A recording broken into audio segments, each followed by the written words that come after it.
চুপচাপ এই কাজটি করুন। কি করবেন? শনিবার আর অমাবস্যার দিনকে এই কাজটি করবেন। শুকনো নারকলের হাফ নারকল নেবেন, নিয়ে কি করবেন, কাউকে না জানিয়ে চিনি পেস্ট করবেন। মিক্সিতে চিনি একদম গুঁড়ো করবেন।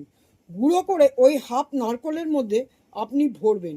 ভরার পর ওর ওপর একটু দুধের ছিটা দিয়ে দেবেন।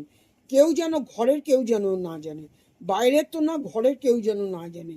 এরপর আপনি কি করবেন, আপনি যখন সময় পাবেন, যা এটা দিনেও করা যায়, রাতেও করা যায়, কিন্তু দেখতে পাবে না কেউ, এরম সময় আপনাকে করতে হবে। মাটিতে খুঁড়বেন, মাটি খুঁড়বেন বা মাটিটা আগে থেকেই খুঁড়ে রাখবেন। খুঁড়ে রেখে এবারে আপনি ওটা কোনো কিছু দিয়ে ঢাকা দেবেন। শাল পাতা হোক, অশ্বত্থ গাছের পাতা হোক, বট গাছের পাতা হোক, যে কোনো গাছের পাতা দিয়ে ঢাকা দেবেন। দিয়ে আপনি ওটা মাটির নিচে পুঁতে দিন। দিয়ে ওপরে মাটি দিয়ে আপনি একটু জলের ছিটা দিয়ে দিন। দেওয়ার পরে এটা আপনি করবেন মাসে, 1 মাসে একটা করবেন, 3 মাসে আপনি 3টে করবেন। আপনাকে এইটা করার পরে কী হবে, পোকা মাকড় যেগুলো হচ্ছে ঈশ্বরেরই সৃষ্টি, এরা এটা খায়।